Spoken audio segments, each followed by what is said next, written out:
Welcome to Hardback Life. It's time for stories, sass, and strong opinions. Let's turn the page.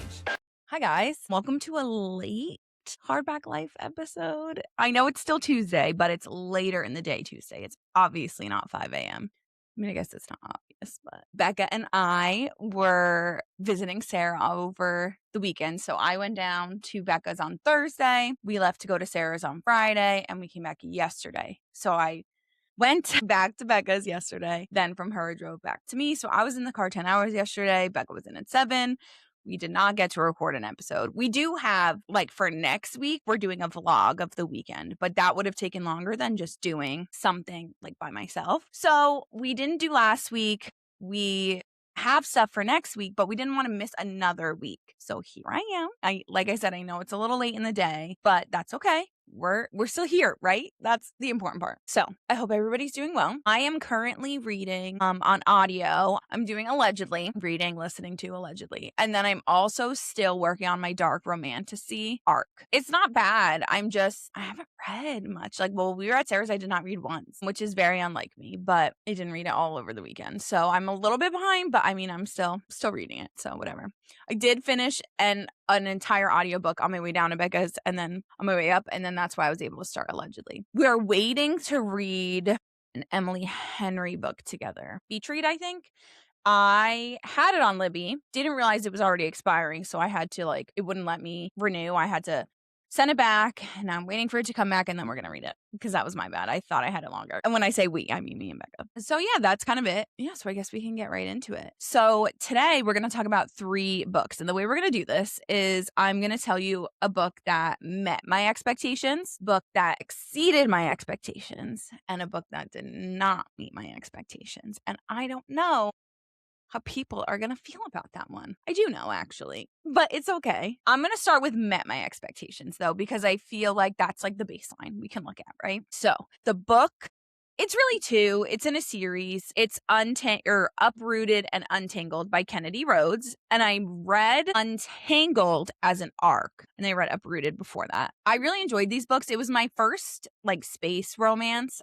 So I was super interested. I really liked the premise of them, the idea of them. Quick synopses on both. Uprooted is humans. So in this world, this universe of the book, space travels, it's a normal thing. So aliens, normal. So in Uprooted, Earth is basically dying, right? I mean, we keep going that way. Plants aren't living. It's really polluted, all this stuff. So a team of scientists travel to another planet to figure out how to bring their natural resources to Earth, like how to regrow on Earth, not to take, just to regrow. And it had been a while since I read a straight romance, not like a romantasy or a dark romance. I forgot how quickly the characters fall for each other in a regular romance.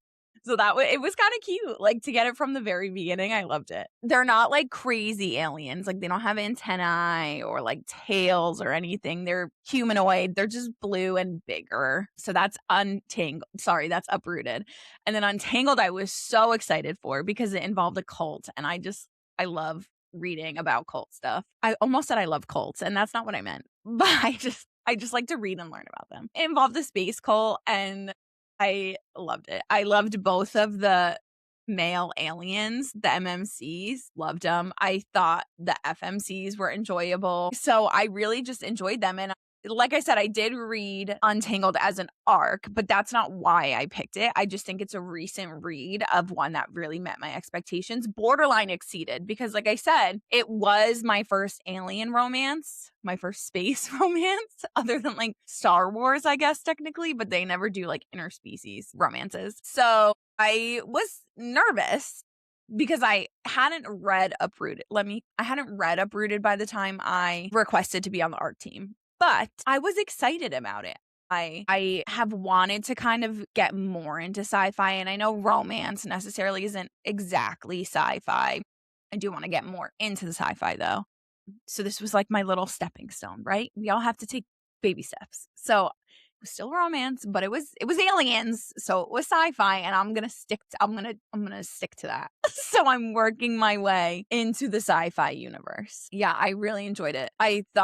I mean, the whole way she like included, I don't know, with writers like sci-fi and fantasy, the way they create these worlds and these technologies that their characters use, like I think that is so crazy. Like I give credit to any genre's authors, right? Like you're all creating beautiful stories, beautiful characters, but when you have to create like a whole world or a whole new system of technology or whatever, like I just can't fathom how you come up with all of that and then keep it all straight. Like I don't know. I sometimes even so like in the dark romantasy I'm reading now, there's a glossary, so I'm flipping back and forth to double check meanings. Like I'm just reading it and I can't remember. And you're writing it. So I feel like there's going to be times where you're not talking about something, but in order to be consistent, you have to go back and like make sure you're doing it right. And I give, sci-fi and romantasy, or not just romantasy, obviously, fantasy, sci-fi. Anybody who creates a new world or new technology or new features in said world, that's so cool. Like, I don't know how you guys do that. So this met my expectations, borderline exceeded. I really enjoyed it.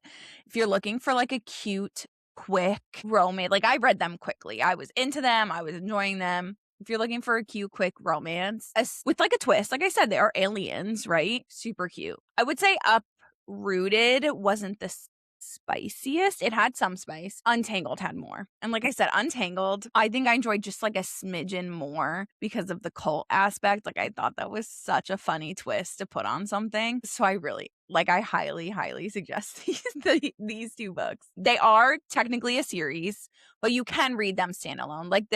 It's like the only other things I can think of that do this a lot are like the sports romances. You can read just about one of the players, or you could read about the whole team, whatever. I would read both. I think if you're going to read Untangled, read Uprooted first because there's some backstory there.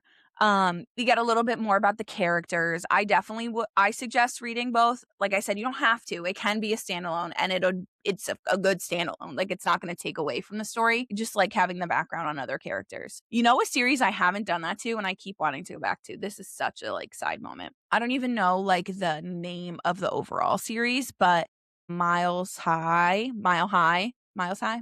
And that series, I think it's the Windy City series, something like that. I've only read Play Along and I thoroughly enjoyed it. Thoroughly, but I haven't gone back yet. And I think I would even like Mile High better because there's dogs involved in that one. There's like some rescue going on, I've been told. So I'm excited. But yeah, it's one of those. So Untangled and Uprooted, sorry, is first. Untangled. You can read as standalones, absolutely fine. I really enjoyed both, so I suggest reading both, but to each their own. No judgment. Now I'm going to go with exceeded expectations. And I know everybody's going to think I'm going to pick ACOTAR or Fourth Wing, and you're not wrong. Those did exceed my expectations, but I'm mixing it up slightly. Not a lot, because it's still an SJM series. Crescent City, specifically the third one, if you want to get like really specific. I'm going to talk about the whole series, but I really do mean the third one because of so much that happened and also so many people were disappointed in it and I just don't get it. So the third one is House of Flame and Shadow. But all three so far, I think it's just like a criminally underhyped series. Like I was probably the least excited to read this one because everybody said Throne of Glass was the best. I stand by ACOTAR. I'm an ACOTAR girly. But so I read ACOTAR first, then I read the Throne of Glass series, and I was just like meh about it. Like I think I'm probably in the unpopular opinion. Like it was fine. I don't get the hype around the Throne of Glass series. So like it was good. I committed, I read them all, but like I wasn't emotionally destroyed like everybody said I would be. And though that's okay, it is slightly disappointing when you're waiting to just be like overcome by a book and or a series in this case, and it just doesn't happen. It's very underwhelming. Well, Crescent City, I was like, well, if everybody says that Throne of Glass is the best, and I've heard people say Crescent City is like the third out of three, you put that one last. I wasn't excited to get to it. I do remember when I started reading the first one, I was on Kindle and I started reading it and it was talking about like cell phones and security cameras and all this stuff. And I'm like, am I in the right book? Because none of her other series are modern day, right? So I was so confused and I went back to like the cover just to double check, but I was right. So that was a fun twist, the modern day. I love it's probably my favorite FMC out of all 3 series. I love Bryce. I love her. So she kept me involved or interested the whole time. I love Hunt. Not as much as I love Cassian, but I love Hunt. I love him more than Reese. I love him more than Rowan. Those other like not more than Cassian. So I was full into it. I remember so Becca had read it she started the first one before me. And ever since Tamlin, I've told you guys the Tamlin effect. I just don't trust men in books anymore until I know, because I went hard for Tamlin in the first one. Becca and I were just talking about this actually. I went real hard. So I texted her because I was really liking Connor at the beginning, and I won't give a lot away. You can like Connor if you want. You can. That's all I'm going to say about it. Because I texted Becca and I was like, am I allowed to like Connor? Or is this going to be like a Tamlin all over again? She was like, no, you can definitely like him. I love Connor. And I was like, great. Just eye roll for anybody who can't see. If you've read the book, I'm not going to give it away, but it didn't end well for me. I loved the friendship between Bryce and Danica. I thought it was so sweet that eventually Hunt and her become, the lead romance. But I loved that the series, especially the first book, was rooted more around friendship and what she wanted to do for Danica. I'm just a sap for any kind of love. I love good friends. I love love, like romantic love. I love people being happy, and I love other people making people happy, if that makes sense. I just love positive relationships. So I genuinely really loved Danica and Bryce. Like I said, Bryce was my favorite. It's honestly probably still standing my favorite romantic FMC. I can't even think of one I enjoy more. I love her. And then as it goes on, like I said, I love all 3 books. The third one was my favorite, and why I'm specifically saying that one exceeded my expectations. When it came out, I didn't see super great things. I saw some people disappointed with the big thing that happens in that book. I thoroughly enjoyed that. I ate that shit up. I don't know what people are talking about. I don't want to give anything away, and it's big. So I'm really trying not to spoil it. I don't know for a fact. I don't know how people say this as confidently as they do on the internet, but I do suggest reading it before the next Avatar comes out. I wish I knew for a fact. I cannot say for a fact if it's going to be important. I have a hunch it's going to be important. If you look on TikTok, whatever, people say you have to read all 3 series before the next Avatar comes out. They know it. They're absolutely sure. I can't say I'm absolutely sure because you don't know SJM. I'm going to guess you probably should based on what's happened in the other series. I highly suggest that you do. I might be wrong, but better to be prepared than get major spoilers, right? So I thoroughly enjoyed the third book.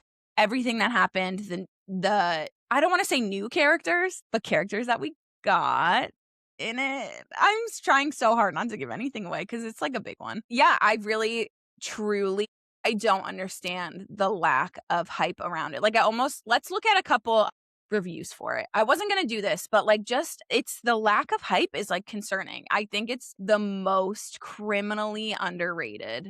And like I said, I'll only do House of Flame and Shadow. I won't go into all 3, and I wasn't even going to do this. Because I struggle to understand why people don't love this book or these books specifically, but they are whenever I see a post about them on Instagram, I type this is criminally underrated. Criminally. So let's see. So overall it has a 4.25. I gave it a 5. I could say that I gave Untangled and Uprooted 4s. I don't know if that my average book is a 3 to 4. So that meeting my expectations seems right. Okay, so let's read some of the maybe 1 or 2 star reviews. Becca read it. She even put in her she'd give it 6 if she could. Let's see. So 1 star overall there's over 750,000 reviews. There's about 5,500 1 stars. So somebody's review is the harder you rise, the harder you fall, Sarah J. Moss. She wrote her own kill switch to the Massverse and activated it when this was published. Wow, I disagree. I don't get it. I'm just going to kind of skip around this one. She said, I am so angry. Sarah chose convenience, patability, and cheap shock factor over writing something meaningful. I can only guess this comes from the fact that fame has gotten to her head. I loved it. This is someone just hating on SJM in general as an author. Here's another one. Maybe the real Massverse. I don't know if this is going to give anything away, but I'm going to say it. Maybe the real Massverse crossover was the friends we made along the way. I don't really get that. See, I don't like when people say that authors are using AI for writing. This person said, don't let ChatGPT write your books, y'all. I don't agree. I don't like when people insinuate that with no information whatsoever. You think that's dangerous to do to somebody's career. See, and I'm okay with this. Somebody wrote, oh, wow, no one died again. Does somebody have to die every book? A lot of people died in the first book. Do they have to keep dying? Like, what? Somebody said this wanted to be the MCU phase 3, but we got MCU phase 4. I'm not deep enough into Marvel to get that. Becca will understand it, I bet. But I don't understand it. Okay, so this person must have given it something different initially, because they said, edit, I'm changing this to 1 star because now that I've sat on it, there's truly nothing I found overly enjoyable, satisfying, or entertaining. I also have a few more points to ran out, so I'm adding those to the end. I'm not going to read the whole thing, but I just think that's interesting that they changed. See, here's like, this is what I heard. This summarizes what I've heard about SJM's series, period. Ready? Throne of Glass is perfection. The ACOTAR series should have ended at ACOWAR, and Crescent City felt like a dupe that did not dupe well. And I've heard that, like, Throne of Glass is perfect. ACOTAR's, okay, maybe some things to fix. Maybe you liked it, just not as much as Throne of Glass. And then Crescent City, like, paled by comparison, and I just don't agree. I don't agree. Like, this is, like I said, a criminally underhyped series. Again, specifically House of Flame and Shadow way exceeded my expectations. So I don't know. Read it. Let me know. I'm interested. I love to hear differences of opinions, especially when I'm so passionate. I mean, you guys have seen me make the reading reviews of my favorite books or my least favorite books, right? Okay, so next, my underhyped book. Or nope, sorry, a book that did not meet my expectations. It faltered big time, guys. Quicksilver. Here's the thing. Becca DNF'd. She was over it. I enjoyed it enough to keep going. I wanted to like it way more. Everybody ranted and raved about this book. I mean, anything I saw about Quicksilver was positive. I did not see anything mediocre or bad about it. So I was so excited for this one. Becca and I did a buddy reading. What a disappointment. What a disappointment. I liked the characters, and that's what kept me going. You think the story maybe had too much going on? I don't know. I was so I really wanted to like it more. I gave it a 4, and I think I put it down to a 3 because like I said, I finished it, right? I read it. So I think 1 I only give to DNFs. A 2 felt mean because I did want to know what was happening, right? So I was like, maybe it's a 4, but then I was like, I wasn't that into it, so maybe it's a 3. I really struggled with how to rate this one. I was thoroughly disappointed. And it's thick. So to be disappointed and keep going through something that large was rough. Our friend Maddie loved this book, and I think that's why I was so hyped, because we tend to like similar things, and she said like this was the first book that made her feel the way ACOTAR made her feel. And I was like, great, because I love ACOTAR, right? Obviously. It's like my whole personality. It didn't do that for me. And there's a lot of I can't even like pinpoint the reasons that it was just like not what I thought it would be, or it just wasn't as good as I wanted it to be. I liked Kingfisher. First of all, I did not actually think that was his name. I've never heard a name like that before. So I thought he was just like a king and he fished a lot. So they was like a nickname. No, that's his like real birth name. So that was fun. That's not why I was like disappointed. I just thought that was funny. I did really like Carrion Swift. I thought he was funny. The FMC was okay. Like she was okay. And Lover, I didn't hate her. That's kind of how I felt with the other 2 like side characters, and I can't even really think of their names right now. Kingfisher's sister and like the general of the guards or whatever it's called. They were okay. I wanted to know what happened to Kingfisher. He felt very like Reese coded in like his trauma, so I was invested in that. But I thought her power was interesting, so I was interested to see like where that went. Like I said, Carrion Swift made me laugh a lot. He was enjoyable, but I love a good like he's like Lucian, like a good funny side character. I kept going because I wanted to see what happened for Kingfisher. I wanted more information about him.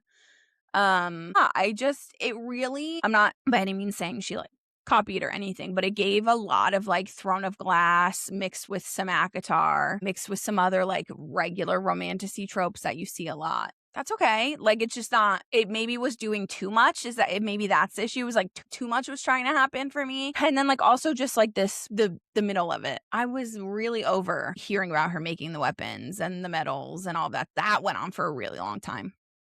And I really didn't think all of that was necessary. Like, I wish more was happening during that. All I can say to sum it up for Quicksilver is I really, really, really wanted to like it more than I did. And that's like all I got for that. You know, let's look at a couple 5-star just to see. I guess I want to say I can understand why people liked it, but that might be a lie. Not why they liked it, but why they liked it so much. So much. Yeah, my friend Madison gave it a 5. So it has almost 1 million ratings and only 10,000 are ones. So I want books to do well. Even if I don't like them, I want people to find enjoyment in them. This person says reread went so hard, 5 stars the first time around, 5 stars the second time around. Somehow it was even better. Hey, maybe I need to reread it. Maybe that's the key. Somebody else that ate this up like a Snickers bar. The shadow wielding, morally gray, tortured soul MMC just doesn't get old. Somebody else said, this is my exact taste in fantasy. I don't even care. Other people said, absolutely fucking incredible. Yes, yes, yes. I love this from page 1. From now on, all I want to read is romantasy. I mean, I'm not going to not hit on that. I love that. 5 motherfucking stars. I am screaming. This book is worth all of the hype, all of it. It deserves more. I wish I felt that. Like, I really, really, really, really wanted to like it that much. I really did. I had high expectations for this one. And maybe if I didn't go into it with such high expectations, it wouldn't be such a letdown. Maybe I should have gone in a little cold, like not cold, but a little bit more unbiased, because I think I went in and I let myself down with the expectations I had. Maybe if I had just read it and not had those expectations, I could have enjoyed it more. But yeah, it just didn't hit for me. I'm so glad other people really enjoyed it. Don't know if I'll read Brimstone. That's where I'm stuck at. It's on my Kindle. I don't know though. Part of me wants to, because of the very, very ending. I kind of want to see how that plays out for her. But at the same time, like, I can also just accept that that's the ending. You know what I mean? So maybe if I run out of other things to read, which is like, that's never going to happen. But maybe if I run out of other things to read, I'll read it. But I don't know. Nobody ever comments. But if you've read it, I've heard it's not as good as Quicksilver. And it's like, if I barely liked Quicksilver, am I going to put myself through that? Let me know. I don't know. I don't know what to do. I can't make up my mind about it. Somebody tell me. Tell me what to do. Should I read Brimstone or not? Should I just let it be? Yeah, so that's kind of all I got. It's a shorter episode. That's fine. I hope you got. I want to know if you agreed, you disagreed, if you would categorize the books the same way I did. What would be your met expectations, exceeded expectations, and did not meet expectations? What 3 would you put?